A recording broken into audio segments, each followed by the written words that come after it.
Hi, I'm Layla, and I'm from the New Zealand Esports Federation. We're here today at Red Bull Studios to find common ground. This project is about fostering empathetic conversations between two polarising opinions, those for gaming and those against. Let's get into it.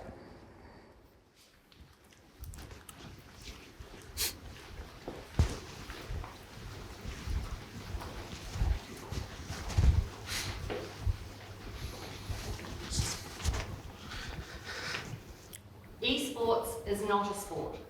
Those who agree, please step forward.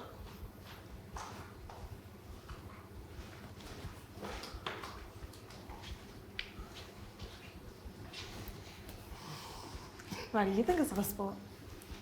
Because it's not physical. Burn. Why do you?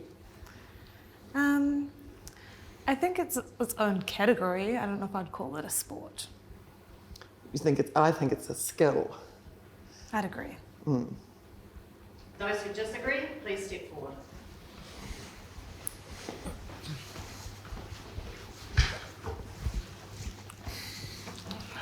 I reckon it's a sport. How would you define sport? I think it's just anything that involves competition. Especially now we're kind of modernizing, using our technology to advance. So why couldn't it be a sport? Should be the question. Yeah, I agree. Even though it's digital, there's still skill required and there's rules and regulations around it. So again, you're competing against other people. So that's why I believe it's a sport. I agree. I feel it's a sport because I feel you can't just jump on there and become great at it. It takes a lot of practice, it takes a lot of training and skill, of course. But I feel you need that in any sport as well as skill. So yeah, I would class it as a sport. I mean, I'm sure, back in the day that, games like chess and things were never considered as a sport. They are a sport. Again, it comes down to that skill, that practice, that training, the rules, the regulations. It's all part of what you've got to put that whole package together. So do you feel because it's got a competitive nature that you would call it a sport? Absolutely. Okay. There's got to be a winner, there's got to be a loser. Yeah. Yes. No different than your physical sports, no different than anything else you compete in. You try and get that winning podium, and you want to stand up there as number one. So yeah, I class it as a sport. Yeah. But you're not moving at all. No. Well, I think if we can't take away from sport and we go look at health, that could be physical, but it can also be mental as well. And that goes into playing sport. But I think if there's rules and regulations, maybe, because my concern is that these kids are sitting for 12 hours, and so on a health perspective, we've got the worries with DVT, the worries about are they hydrating, are they eating the right things, are they actually talking to anybody else? Those are my worries. You could say that about a workaholic though. You've got someone who sits at their desk for 12 hours and they're not drinking, they're not eating properly. Yeah, well, that's not good either. I just don't know why it needs to be defined as a sport, is the only thing. Like, there's a competition and then there's sport. Like, I do a beer pong competition. It doesn't mean I want to call it a sport, I guess. So I'm just trying to understand why it needs to be defined in that way, and I'm definitely open to understanding that, but I'm just not sure what the riff is there. From our perspective, trying to understand gaming and classing as a sport, it's all just perspective, and I guess for me it's more understanding why they want, or gamers want it to be defined as a sport, and I guess understanding that space because a little bit more. You've got this difference of professional gamers and the 14-year-olds sitting in their dark little rooms playing for 12 hours a day. Yeah, your average age of a gamer is actually 35. So that's a bit of a myth around. Yeah. Maybe it's my perception, or what I know and what I hear could be wrong. I mean, I'm open to change, but you're looking at it from professional gamers. Maybe there should be redefined professional gaming to video gaming. Yeah, that's like any sport though. You've got a professional element, and you've got your weekend warriors, then you've got your provinces. It all starts somewhere, doesn't it? Yeah. It starts off And with it's no those different casual to any games, other. and then they start stepping it up as they get better, and they put in the practice and the training and everything like that, and then they get better, and then they want to become number one. Yeah, but when you go and play a sport, it's at a certain time and finishes at a certain time. With video gaming, you can play it in your bedroom and these kids are playing till 2 o'clock in the morning, But and the you- parents don't even know. But you understand why, don't you? Because our Because they need to go to school the next day. Yeah, but You know, in and order they for need their sleep. in order for them to get better, they have to play people from overseas, and our time is so different. So when you're playing rugby or anything, you go to a field. You can plan that around the time. Everybody meets at a field. They do their training. But And it's teamwork. But when you hit gaming, it's all done through online. So if you want to play somebody in America, you're going to have to be up at that time that you've got to play those people, you know, and everything like that. And that's how they get better. Well, you can't go to school the next day, can you? And perform well at school. I can't see that But not you're being. stereotyping that Yeah. someone I mean, who's at school casual when gaming. there's actually Well, someone's got to go to work the next day. many of these people get paid professionally through sponsorships, through other avenues around what they do with their time, and they're able to commercialise that. Again, professionally. And then there's a high level of critical thinking, strategy, they're working as a team. It opens avenues for people that aren't physically gifted, like people that aren't physically put on sport. That's like true. rugby That's true. Or tennis or whatever you want to good call point. it, type Yeah. of sport. It lets them have their kind of And I feel shine. good thing about esports as well is it doesn't matter what sex you are or anything like that. It's all Yeah. competitive in the same thing. Yeah, You whether know, you're in a wheelchair or it doesn't whether matter. you're Yeah, a you know, professional. everybody's equal. You know, and it's all up to what you've put into that gaming, is what you're going to get out of it. So I feel that it takes away a lot of that stereotyping of no, men do this and women do this. It's I just want everybody I does want the to see same. balance, just balance in their life, you know, that they if they game within that, you know, that it's set every hour, then you got to go for a walk, you got to, you know, because then you prevent DVTs and then you get a bit of fresh air and then you... That's the parents. And that does come with that, you know. When you, can't watch them. yeah, so as a mother of a professional gamer, Yep. that's absolutely something that we were very, very aware of when our son decided to get into the gaming more seriously, and he actually recognises that himself. So he's 24 years old, he has a full-time job, he still plays other sports, so he still plays football now and again, and he plays golf probably 3, sometimes 4 times a week. So he does have that really good balance, and that's absolutely what he recognised. He knows it's important for him to engage with people, you know, in real life, not just through a microphone. Good. So I think, yeah, and certainly as parents, that was something that was important to us, that for him, that we wanted to be sure that he wasn't just going to be immersed in that very scenario that you've described of just sitting in his bedroom 24/7 in front of his screen, and that's where we've, I think, been able to enjoy watching him flourish in his chosen avenue of his gaming, knowing that he's got these other aspects of his life that really balance things out nicely for him. I think coming from a point of understanding, though, to be good at anything, you need to have a bit of an unhealthy obsession with it. Like if you want to make it in whatever it is, you have to be somewhat obsessed and give a lot of time to it. I think it's really just like a blurred line between, I've seen friends that are heavy gamers that I'll just say it, they're using like the potential of becoming a professional esports person or athlete as an excuse for their gaming, when I know they're probably not giving it the actual like go it needs. Balancing school and gaming is challenging for children. Those who agree, please step forward.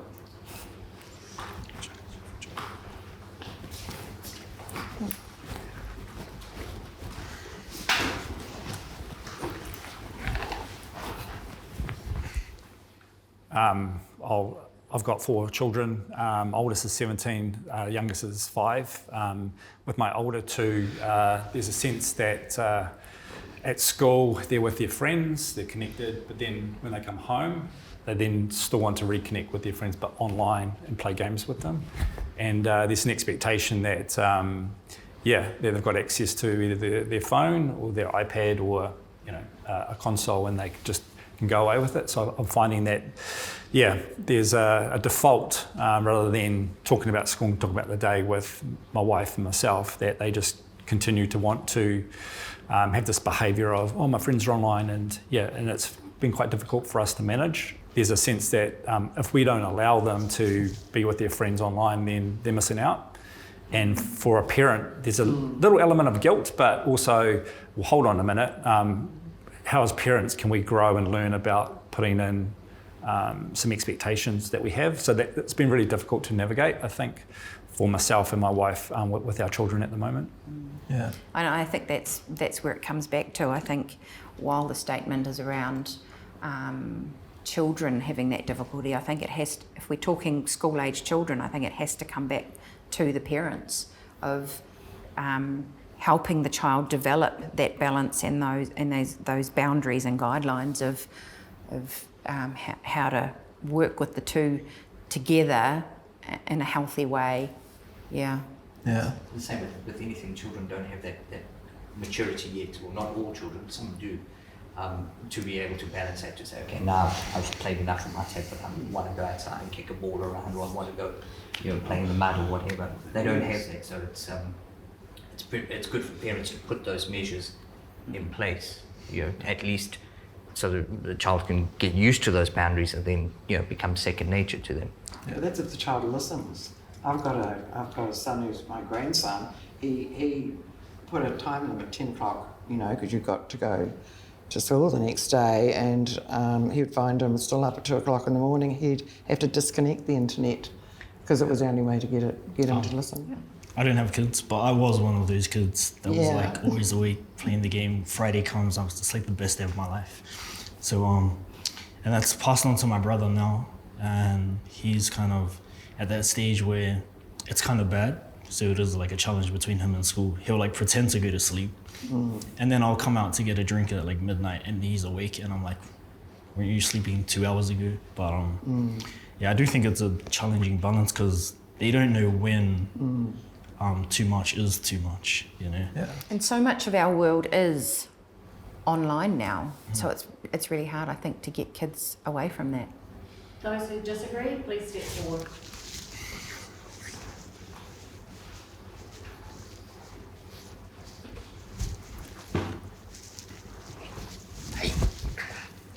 I used gaming to get his education up. He had rules and conditions and everything, because that's the way life is. If you work hard, you're going to get the rewards. So I used gaming as his reward to do his hard work. So we'd have conditions on, if you wanted to play in the morning, I leave home at 8 o'clock to drop you off to school.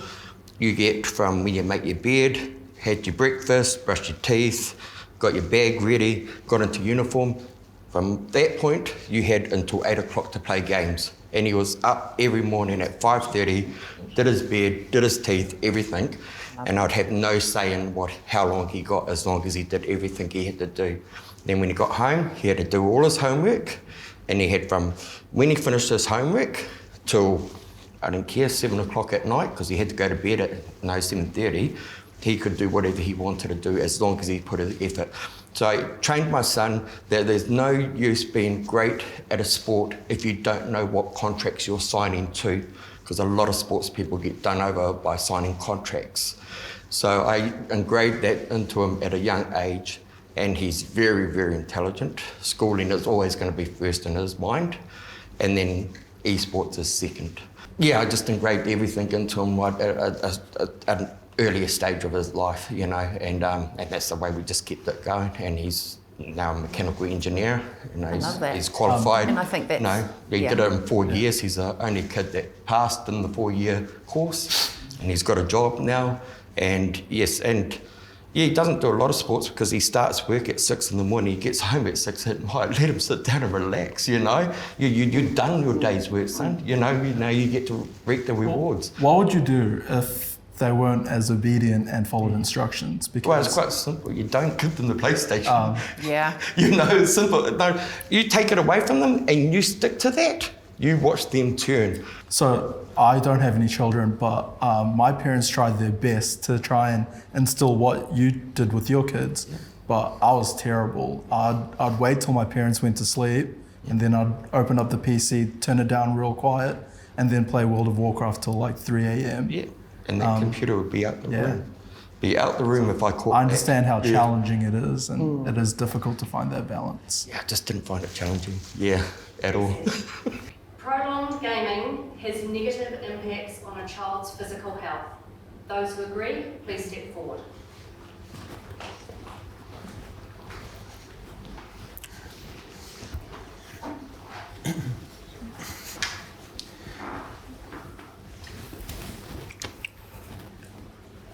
%. Sorry, I didn't wait for you to sit down, but 100% it does. That's all right.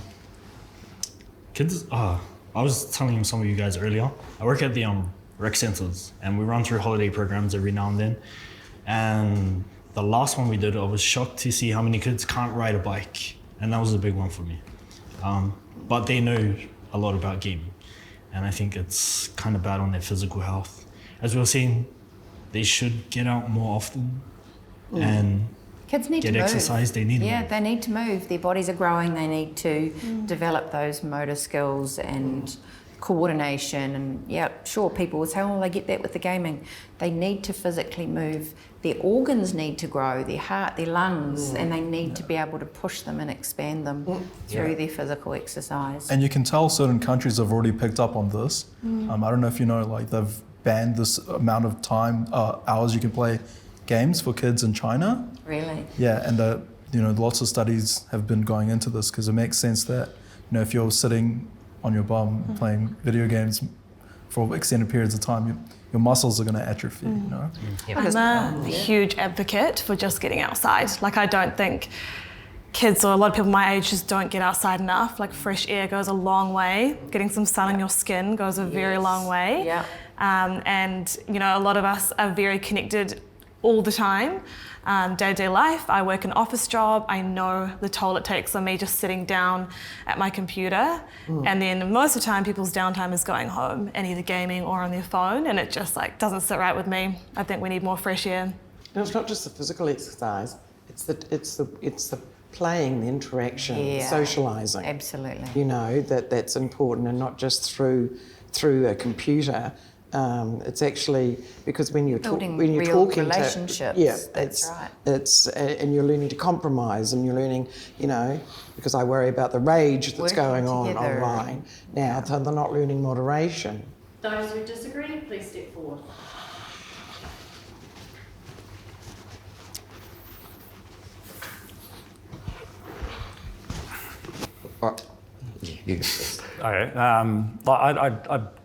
I believe our children are quite resilient.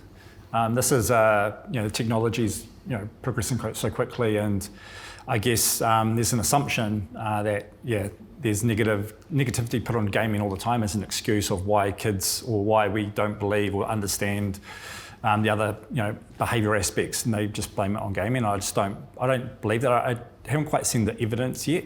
Like as adults, we're dealing with the generation that's grown up with the internet. There's games.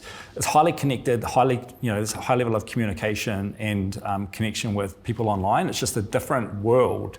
I just don't see. I'm not quite seeing the negative benefits of prolonged gaming. With my kids yet at this stage. And I guess my assumption. I'm being optimistic that this is a tool. This is this is a world that.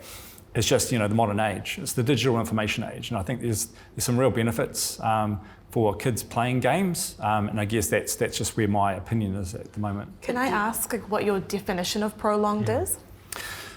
Yeah, well, I'm quite keen to understand and discuss that too. What's your guys' view? Because mine is I guess I would not let my children sit there for 4 hours and play a game.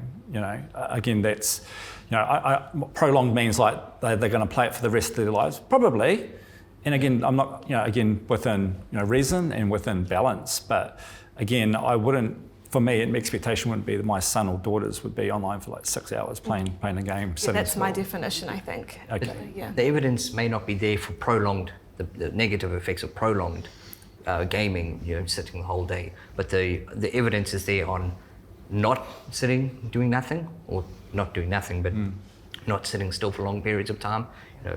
Lowers your blood pressure, lowers your risk of diabetes, those type of things, just to go out and do something, get your heart pumping, comparative. Yeah, and from my experience, my children play games like the karaoke game, they play dance, I can't remember the name of the title, they play VR games, they play Hado, so again, I understand, I recognise that, but again, when you talk about video games and prolonged, again, the technology and how it's being used and where it's being played, again, you've got to think beyond just sitting still playing, your main games. Again, I'm just seeing the growth in the industry and the types of games that are being played, and for educational reasons too. I think obviously the big argument here is people are connected, but I think there's importance in also disconnecting. I think a lot of people my age and kids these days don't disconnect enough, and that's where I see the issue. Yeah, I mean, I can see how, for me, prolonged gaming can't be good for you, because people who do it for a living, like streamers who it's their job to sit in front and entertain people by playing games, once they get to the top of the level, they have strict exercise and break regimens, because they know they need to keep up, the body needs to keep up with the mind in terms of playing games. And I think you can exacerbate the issue by having poor nutrition and diets as well. If you're sitting in front of the computer and you're eating poorly, it's only going to make whatever negative health impacts even worse. Yeah, but those people are making careers out of their jobs. Yeah, I'm just saying. Yeah, so they can do an 8-hour stream, get a lot of money, and still do their, be like somebody going to work. But I'm saying for the average person as well, if you're playing games for more than 4 hours and you're eating poorly, it's making whatever the health issues even worse. I think balance is really the key. Going back to what you were saying with the evidence, we're the evidence, us ourselves. Me, how I said I was one of those kids, it isn't good for us. It makes you feel so bad, but because you enjoy it so much, you deny it. You deny all the negative drawbacks that come with it. And it's not until, I couldn't do it now. I'll try to play the game for 2 hours today and I would just feel like rubbish. Just a question on the movement-based games. Yeah, maybe the industry is moving there, but I mean the top games today are not games where you've got to be moving around. Minecraft, Fortnite, those games, you're sitting, moving around, thinking a bit, but from the physical aspect, you're not really moving. Video games negatively affect a child's social skills. Those who agree, please step forward.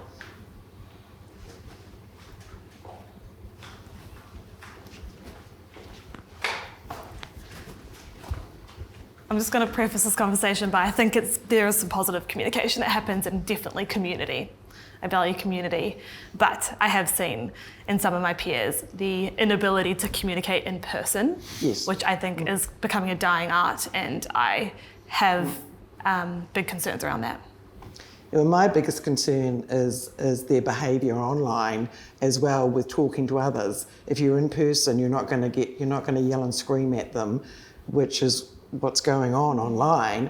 If someone's misbehaving, who you're playing with, and then I've heard it's extended to even the way they drive, because rage is becoming a real problem. So that's why I think that they need to mix with people in normal circumstances. Those who disagree, please step forward.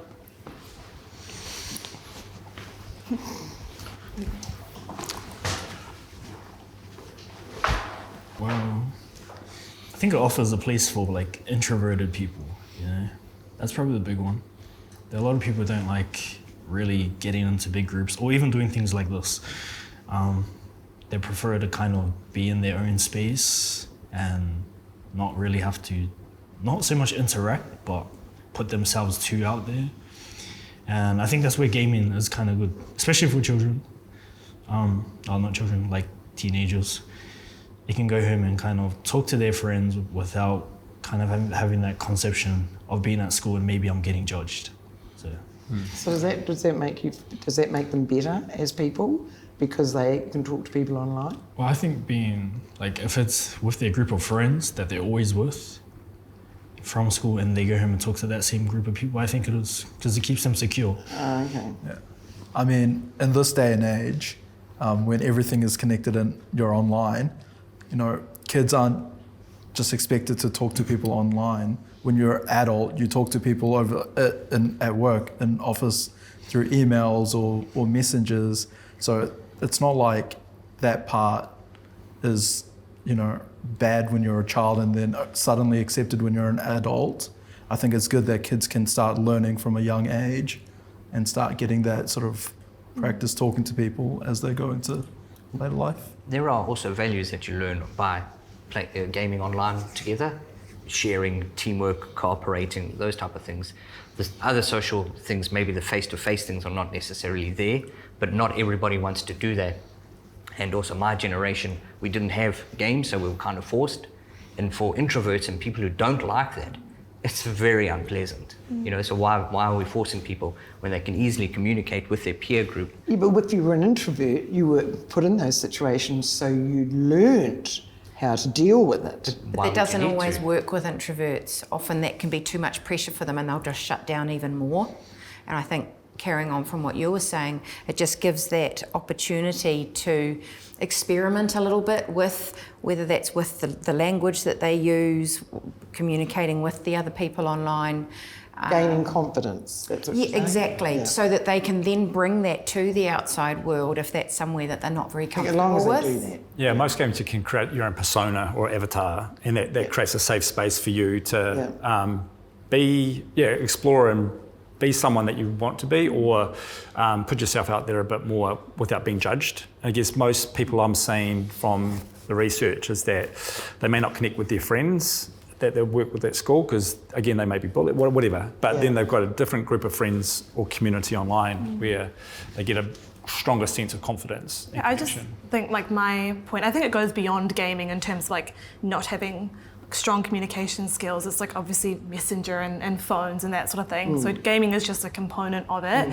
But I do think people struggle to connect with each other these days, and I think all of this technology enhances that. I recently went on almost like a school camp, but for adults. All of our devices were removed, and honestly I have some of my best friends from that camp because we were forced to sit and actually talk, and you just go a little bit deeper than surface level chat when you're typing, and it was really eye-opening for me. A friend of mine, he met his wife and his best man through the online gaming community as well. So, and they wouldn't have necessarily met in the real world, but also they had they've got a lot in common, and they had this group. So, I mean, there is that social aspect as well. But that's become their real world. And I'm thinking, but what about the real world outside? Well, it contributes to, like, interactions through gaming. It contributes to face-to-face interactions because you find your, common denominators between each other. So this has made the introvert more confident to talk to people outside because of what they've learned online. This is what you're saying. No, it's just another introvert talking to another introvert. Video games can create positive family bonding experiences. Those who agree, please step forward.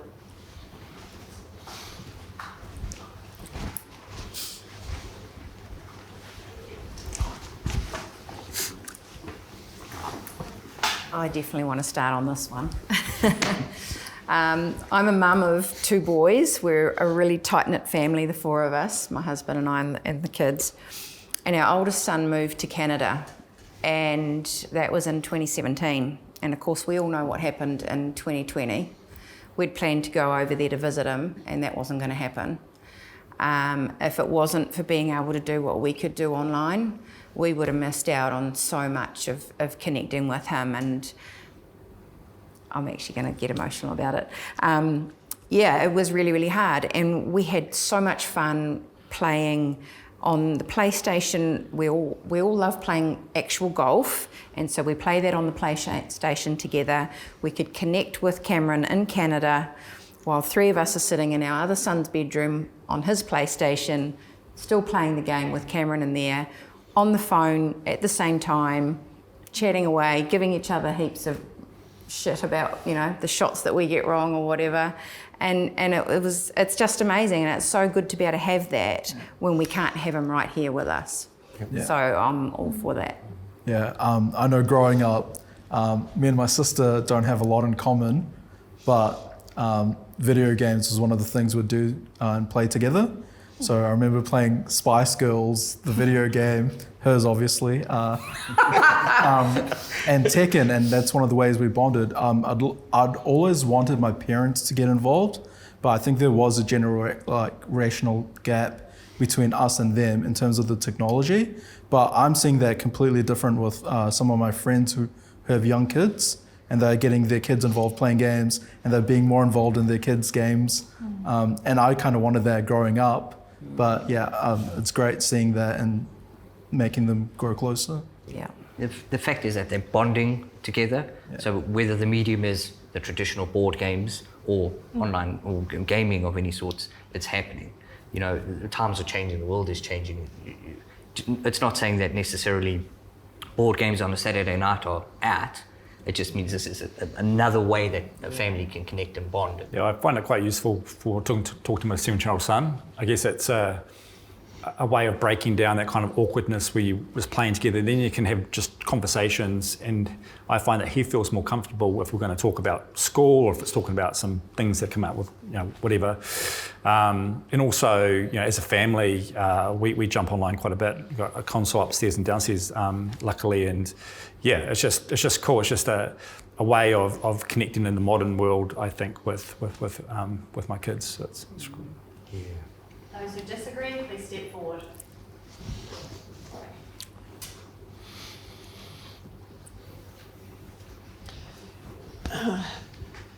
The reason I disagree is because from my experience, I missed my son because of gaming. I never saw him enough. I never talked to him enough. And then he left home at that certain age. And I didn't know much about gaming. I was just being a mother and making sure dinner was on the table and his laundry was in his drawers, and that he got out and played physical sport and he did all the right things, and he was a happy child, but I just missed spending time with him because he was always gaming. That's... You had to give it a little jam with him? He actually never asked me. Should have just jumped on. Yeah, I definitely can relate. Like, I understood with my son probably about 4 years ago. Obviously started sort of saying, I want a PlayStation, blah, blah, blah. But made a real intentional decision to get him one, but also made a commitment that we would play with him, and made sure that we were meeting him in his world. So I kind of empathise with your situation, and again, we're very conscious about how we use games in our family to play together rather than having any of my kids play by themselves. Well, probably part of it was my fault because I just thought it was wasting time. It was just, you know, he was playing a game where I never saw it as that they could take it further, or the mental alertness or whatever that it created. I was just stealing from what I missed. And I didn't think it was something we could share together. It wasn't suggested. Probably, yeah. From a few years ago, it was probably more. It was what kids did. It wasn't what adults did. That's right. So that's where you get that disconnect, that separation. Yeah, right. Yeah. I don't really blame you, because I think back then game developers didn't really recognise that it could have such a family potential, video games. Whereas nowadays, I think developers are more conscious of that and have like, oh, you know what, people are starting to play in families. And so games are being developed with that in mind. So it does make it easier for our generation going forward to have those moments with... Well, you can have fun with, so that's fun with your kids. Yeah. You know, where to me, fun was, let's go and kick a ball, let's go and go for a walk on the beach, let's talk. You know, it's just the let's talk is what I wanted. And so I could share some of my knowledge and, you know, teach them how to cook and teach them, you know, the values of life and what's important in life. Yeah, some of that probably was lost. Either maybe I was busy and he was busy. And Life does get away with you. life gets away. Yeah, it does.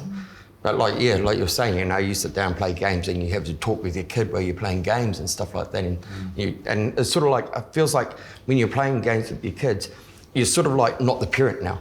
Yeah, true. You're the gaming mate, and they relate with you a little. They talk a little bit better with you. You know, you break down that hierarchy. Yeah, exactly. But that's a guy thing. Well, I reckon it's a guy Like I said, thing. his nana comes And they want to over. play with their friends. They don't want to play with you. You'll be close. That's useless, so, you know, he wins. Yeah, exactly. There's always that aspect. Gaming can have a positive impact on a child's mental health. Those who agree, please step forward.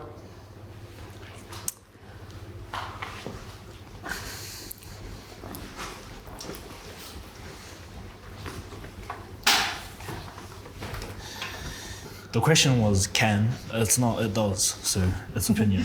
Yeah, I think it can. It opens that kind of creative side to them where they can explore and they find their own happiness within whatever fantasies they're trying to live out through gaming.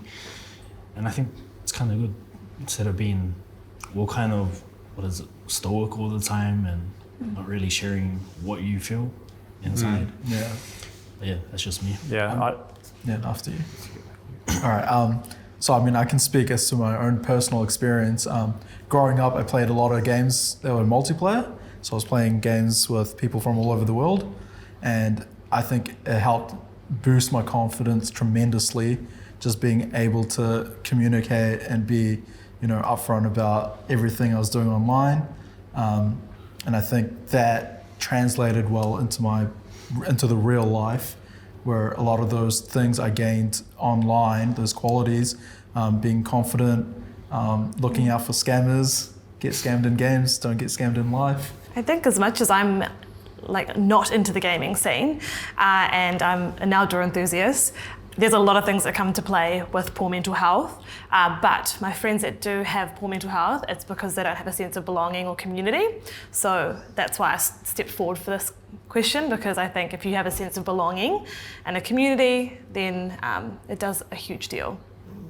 Yeah, I know there's research done here locally in New Zealand around why people play games, and I believe, don't quote me, but I think it's like 89% of people play games because of the mental health uptake or the escapism they get from playing games, and also the sense of connection with others, whether that's with family or with friends, around the world. Those who disagree, please step forward.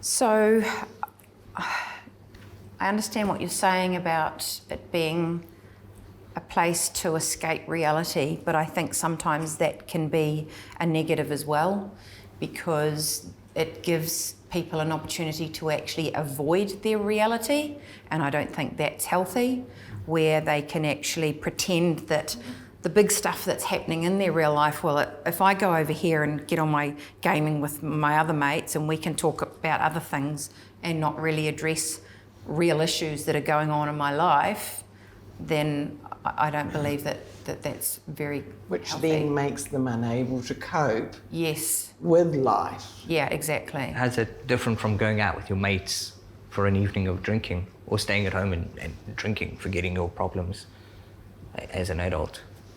Yeah, I think that's another avenue. I just feel that there can be aspects of the gaming where that can happen. Yep. If you're, and there's probably a type of person maybe that may have those tendencies more, where they literally go there for that escape so that they don't have to face, as opposed to someone who goes and drowns themselves in drink or what have you. It's another form of doing that. Yeah, it's escapism. It's another form, but it can be quite good. It just gives you that self-confidence, that boost that you need, that, okay, well, I may not be the best at this, but there is something I'm good at. And again, you can play pretend. It's actually just another medium of playing pretend. Children dress up as doctors and fire marshals and police officers. It's just a different medium. So I was going to say, like with my daughters, when they play video games, there's a sense of joy and an uplift in their energy. And I guess that's why I enjoy seeing them. That's why I allow them to play video games. It's a sense of, just a medium, whether it's raining outside or whatever, they just need some time by themselves. Again, I just see that there's definitely a benefit for them to play games sometimes. Do you see that carry on in the real world? Their confidence and their happiness? Oh, there's a balance. As a parent, you need to be very observant around that, to manage that. I was curious too. Like, Yeah. To see how do you... I wouldn't say that by playing video games that impacts their overall state of well-being and mental well-being.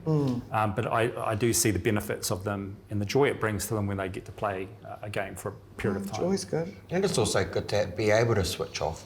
Sometimes there's things in life you can't control and you just don't stop thinking. It's always good to have that one thing that you can turn to that lets you stop thinking. Because people stay awake at night thinking about life. you know, and like some people come home and they use the gaming to forget about life, you know, let's worry about it tomorrow, you can't do anything about it now. And yeah, and gaming can do that for people, you know. Do you think that gives them control? Something that they can control in their life? Well, yeah, it's just... Do you think? Because life is out of their control. Yeah, it is out of their control, but sometimes just overthinking it doesn't do anything. It doesn't sort it, it doesn't, you know, the problem's tomorrow, you've got to deal with it tomorrow. Yes. You know, so why stay up all night thinking about it? Why don't you just try and get it off your mind? And sometimes losing yourself in a game does get it off your mind. And avoid things. Well, we'll be there tomorrow. So if it's a bigger problem, it ain't going to disappear. It's always going to be there. But sometimes you just need to be able to just stop thinking about it. It's not sorting nothing. Yeah. Video games leads to violent behaviour in children. Those who agree, please step forward.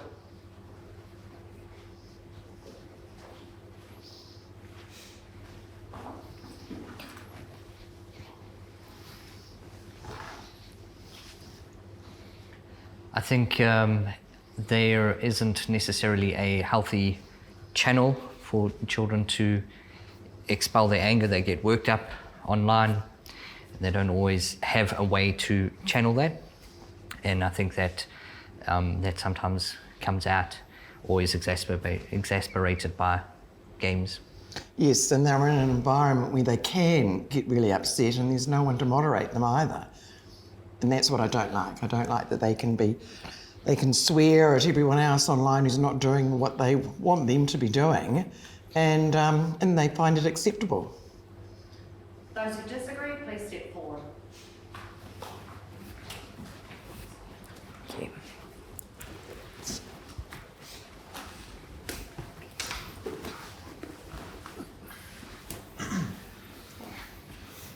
Yeah, I mean, I work with data, and I don't think over the last couple of decades we've seen any conclusive data about violence in kids and violent games leading to violent children. Don't think violent video games necessarily help kids, but I think it has more to do with parenting and societal and cultural things as opposed to video games. It actually makes me kind of upset that video games have often been the scapegoat when societies have struggled to educate and raise kids. And yeah. But you don't think it's normal that they're shooting hundreds of people on these games and see that as fun? Well, no. Not that they're people. Well, first of all, I think video games go through rigorous certifications to get those like PG ratings for kids to get it, and it's already quite strict as it is. And I think most kids can differentiate between real life and a video game. I know I've played plenty of violent video games and it hasn't made me violent whatsoever. And I don't think there's other data that has suggested otherwise either. Yeah, I agree. I haven't really seen any evidence. I know that online through YouTube and other platforms like that, I think some creators create content when they're playing games and then they flip out, and it's just more of an entertainment thing. They create this perception that, a white male playing in downstairs in a dark room, then gets angry and goes out and goes to a canvas and shoots his kids. Like, I just think that's not accurate at all. Yeah. As you say, it kind of video games gets caught up in a lot of that. That stereotype, eh? Yeah. Again, it's clickbait, I think. Yeah, for I think many. so too. Yeah. But it doesn't necessarily have to be that extreme, that somebody goes out and does something like that. It can be, violent outbursts. It can be temper tantrums, and a lot of it, yes, should be moderated. But if you have a look at it, if you're outside and you're kicking a ball, for example, and you're not getting it right, you eventually take a breather. But in the online gaming world or the gaming world, you're not necessarily given that space, so that frustration pins up and pins up and pins up, and it's often compounded by things like lag. Yeah. Speak from experience. You're trying to play and it's not working, can lead to aggression and violent outbursts as well. Yeah. It's a good way to try and teach your kids how to control it, but nobody likes losing. Everybody wants to win, but I mean that's just another the area where you teach your kids how to take the loss and how to control themselves when they take a loss. You train harder. You get out there, you do harder. do more and you go back out and you play again and you try and win. What about these 30-year-olds? I mean, there's something there. There's something wrong there. Aren't with parents. Yeah, but how? I think, like you were saying, people just blame the gaming for that. I mean, there's something there. I mean whether you watch a movie. Before video games, you had Western movies. Did we have violence because there were more Western movies when movies came out? Yeah. And what about even kids run around in cowboy suits with guns? Yeah. And so what about so we did have violence before violent kids, and even before movies as well. We've always had violent humans, and video games just seems to be the latest media that I think it's easy for. I think politicians or certain advocacy or lobbying groups to blame to push an agenda through, as it's an easy sort of low-hanging fruit to grab when sufficient data for other things and proper analysis hasn't been done. And I think, really, and I think you're right. You know, I think it's just another avenue of where parents need to actually step up and actually be involved and show the child how to have that balance and how to manage. It's actually okay to get angry. Yeah, it's what you do with it. It's okay to want to win. You know, we had a son who loves all his sports. He was a terrible loser. He hated losing, and so we had to teach him that, look, it's great that you want to win all the time, but that's actually not the reality. Sometimes you are going to lose, and therefore you need to actually be gracious about that, shake your opponent's hand, and it's no different in the gaming world. If there is something in what they're doing that is creating that anger, like whether it's the lag, like you say, or whether that it is the losing aspect, parents need to step up and be a part of that and teach their children. I think like prolonged use of devices, like your patience wears pretty thin, to be honest. If I'm at work on my computer all day, it's like I'm at the end of my tether when I come back. I think it's like maybe the overstimulation of device use and just not taking a step back, and that can lead to a few behavioural issues, I think, in kids and adults. Sometimes you actually need just a physical release, and if you pent up playing a game, it actually builds up. It doesn't. You know, sometimes it's good for you to go out and kick a ball or throw a ball or that type of thing. Play squash or something just to get rid of that frustration. So when the All Blacks lose, domestic violence goes up. Yes, But that's actually true. It is. It is. It's shocking. There is no future for children who play video games. Those who agree, please step forward. Those who disagree, please step forward.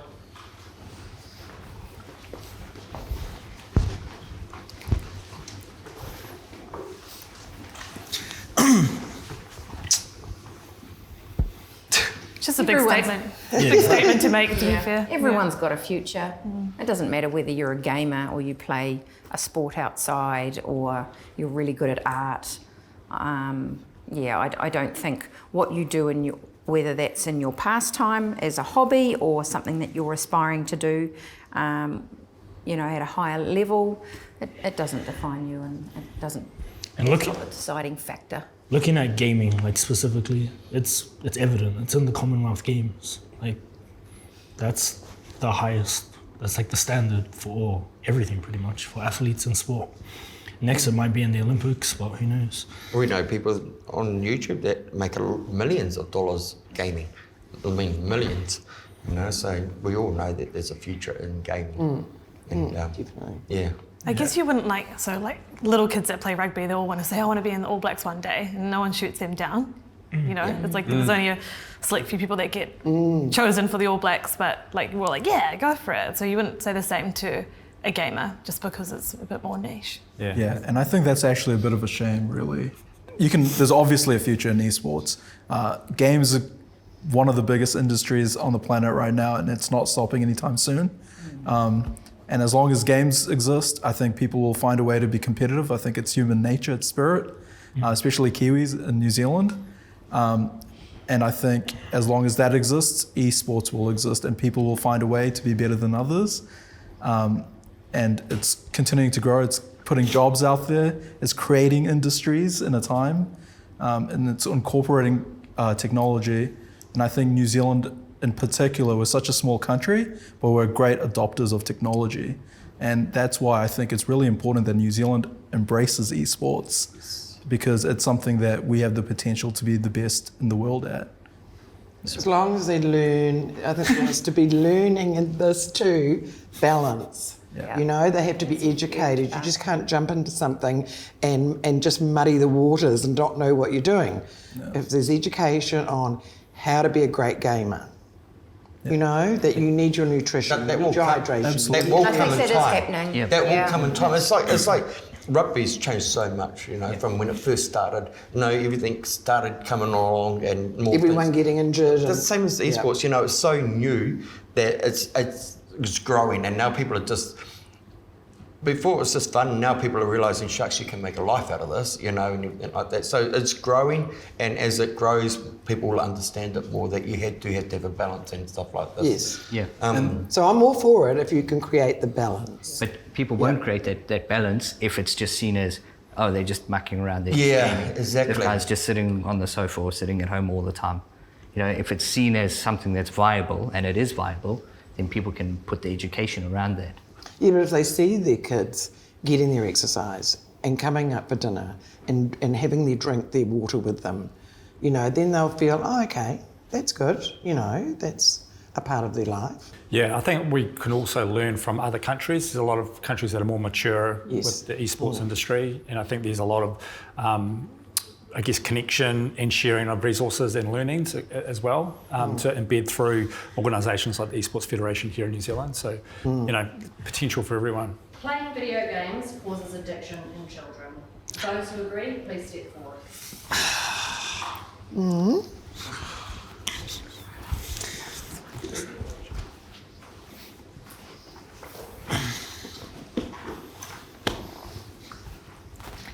Yeah, it's a quick release to get what they want. It's you know, they don't have to think too hard, don't have to work too hard to get some sort of joy or satisfaction. And if that's not moderated, you know, they can become addicted to that, and that can obviously lead into other avenues. It's a quick fix for that dopamine hit that everybody's looking for. Like, kids don't know what it is, but they're getting it constantly through video games. So, and it does become an addiction, because when you strip it away from them, you see how they act. And sometimes it's bad. Not all the time, but sometimes. They become desensitized to that, and then eventually when they get older, they could potentially look at other avenues to get that fix. I just think the accessibility, like, it's so accessible. So if it's in your house, it's there all the time, and you can pretty much play it around the clock if you aren't moderated, and that just, I think, enhances the addiction twofold and can become, like, really out of control. Yeah, I guess it's just another one of those kind of things where it is an easy thing to be addicted to, because, like you say, because of the accessibility, you know, no different to alcohol, cigarettes, whatever it might be. Those who disagree, please step forward. Or we're in the same team.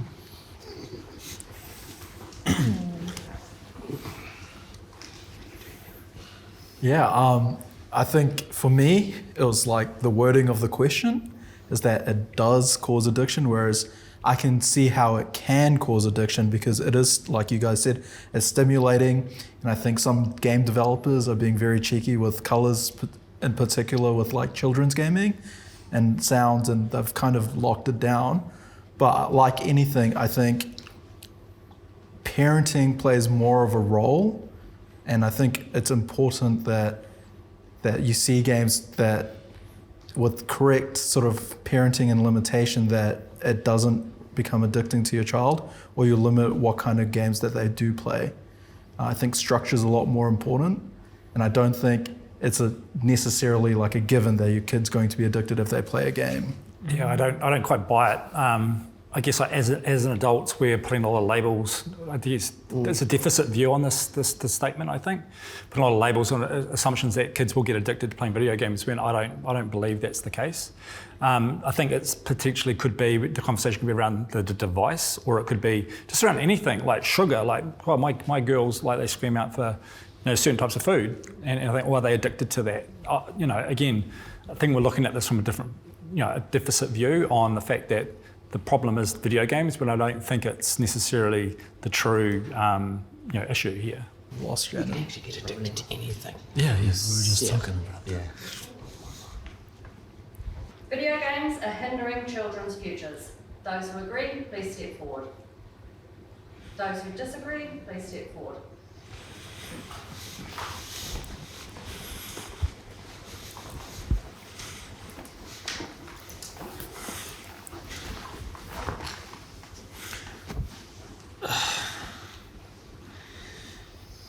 How's it on? Oh, sorry. Speaking from personal experience with our son, I've seen amazing growth through his gaming experiences. The opportunities that it's given him to travel the world, see other places, learn other cultures, the people that he's meeting from all around the world has just been phenomenal. And even just those connections back here as well through the industry. He's still very early in his working career. He has a job as well as his gaming, and just knowing that he's building these connections that you just never know where they can take you in life is really, really cool. And I feel excited for him and for his future and what that's brought for him. For me, video games provide access to the inaccessible for young people. I think it provides another access, as you say, to a network, globalization, it's the age of the digital information age and all that kind of stuff. The other side to the economy here in New Zealand is making games, and it's our next billion-dollar industry, and I think that's an aspect of where there's a potential through video games for our young people to create new jobs and pathways that don't exist today. Like anything, I think it's not really an end product like the game, it's a tool, and kids can make use of that any way that they want. They should see that as an opportunity. And you get what you put into it. If you're looking to have connect with friends and make it casual, you can do that. If you want to be very serious and see a real career at the end of it, you can do that. And the tools exist in New Zealand for you to go down that pathway. And there's obviously pitfalls for people who abuse it, can be addictive, they aren't structured, and then they suffer those consequences. And I think it's important that we Kiwis have that discussion and that we have in place policies and tools so that we give the best opportunity for our kids to make the most out of this infrastructure. We already spoke about pretty much all the positives that come out of it, come from playing video games, the family benefits, the individual benefits that we get from it. And our society too, it's kind of not structured in a way where we don't really amount to nothing in our future. Everybody becomes a something. Somebody, and I think video games is just one of those things. It's like a hobby, and everybody does it, or mostly everybody. But yeah, I think it's just positive for us. I was a bit conflicted with this question because I do think there is a future with video games, and like I said before, community is super important for everyone to feel like they belong to something. But I know that in-person communication is a dying art, and I think that's hugely important. And I do think that when you are sort of siloed on a video game and you're talking to people online, you lose that ability to communicate in person. That actually carries through to everything. Most careers, relationships, I think people really struggle to talk face to face, and that is just what concerns me a lot. Do you not think that through video games, because there's apps like Discord that go along with video games where you're not just playing, you're communicating as well, and it's voice to voice. Does that not help someone that's struggling to kind of already get some practice in talking to people? See, that's cool to hear, because that's probably just a lack of my understanding, to be honest. My assumption is it's done through messaging. Yeah, no. So voice, that's cool. Yeah. I think though as well, in person, it's a completely different thing. I agree. I think I absolutely agree. I think we have become a lot more secular, and that face-to-face is important. I just think that for people that kind of struggle with that, having some practice in online kind of would help in going in the right direction. Yeah, definitely. Yeah. Does anyone have any final thoughts?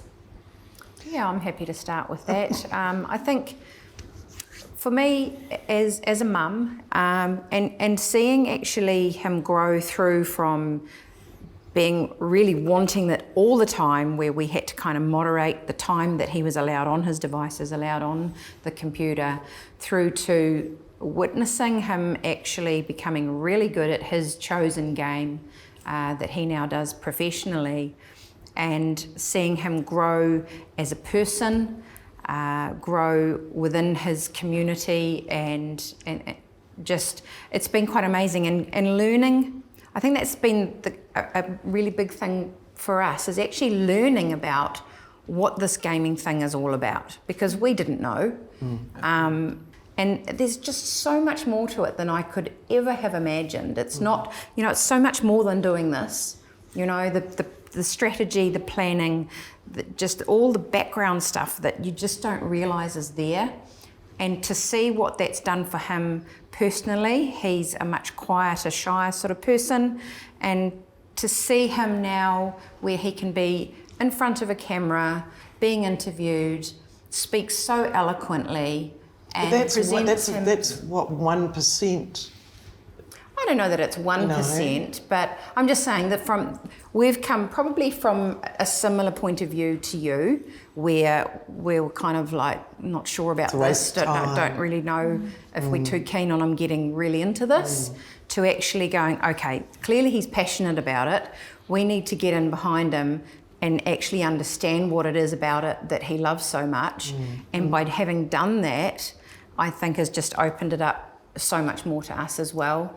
And to see that there is huge benefits to what he's doing, and it's been a really cool journey. What was refreshing for me is I thought I was going to be talking to other gamers, but I didn't realise there'd be so many parents of gamers in the room, which I think has been a little bit more eye-opening for me, because I'm thinking if parents can sort of get behind this, and they've obviously done their research because you care about your kids, perhaps there's like more to it than my assumptions. So that's been really interesting, that perspective. Yeah, well, I'm lucky because, Regan's lucky actually. I was in that gaming scene right, in the 80s. We're always at the takeaway shop playing games. Street Fighter was the game I was actually, So when he's in the competition, I feel that feel.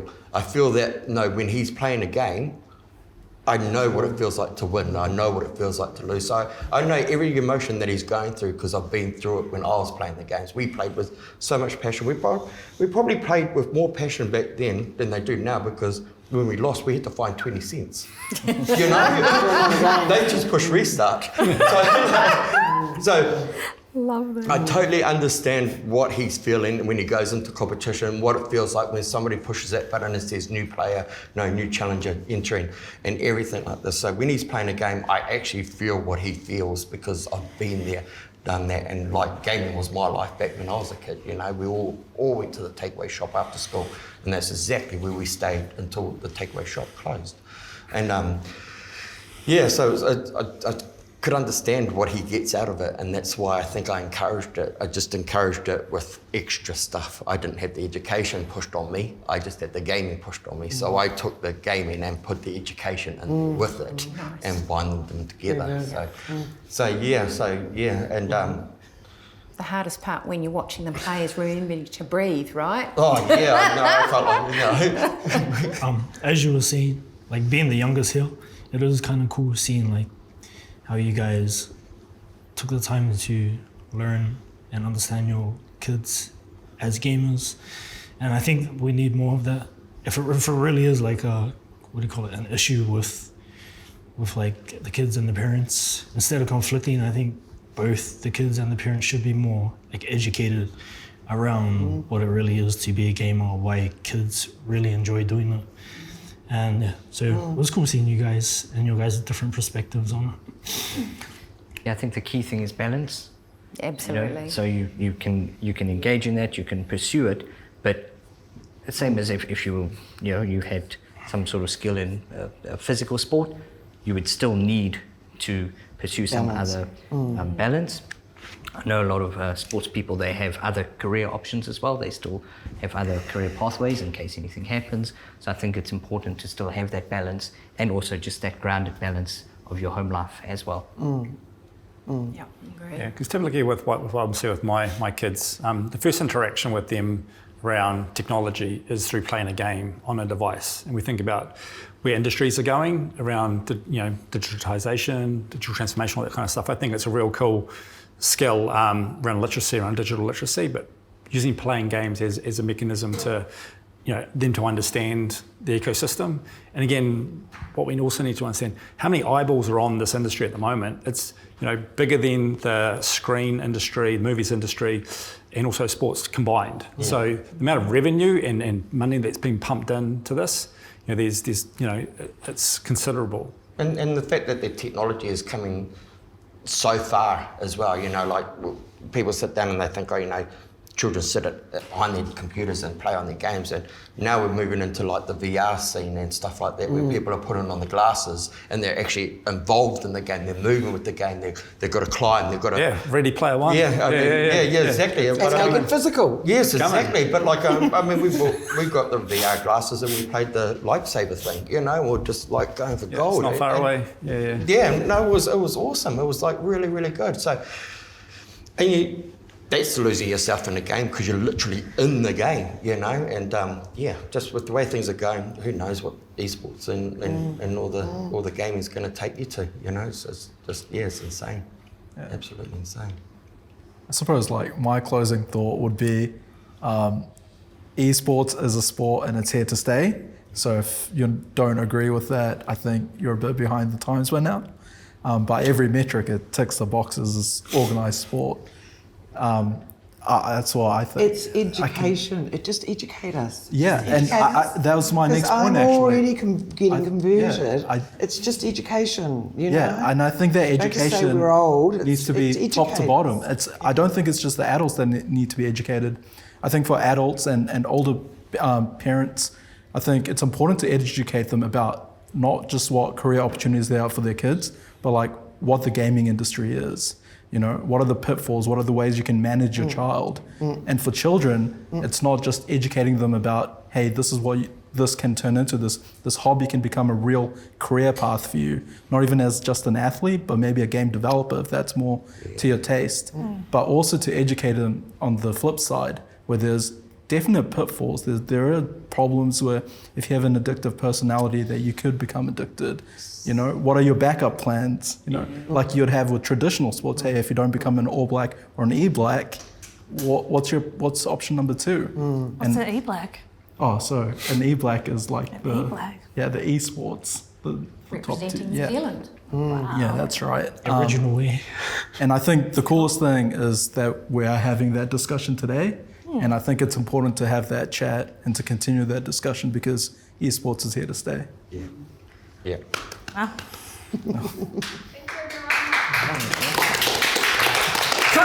What a closing statement. That was a really good ending.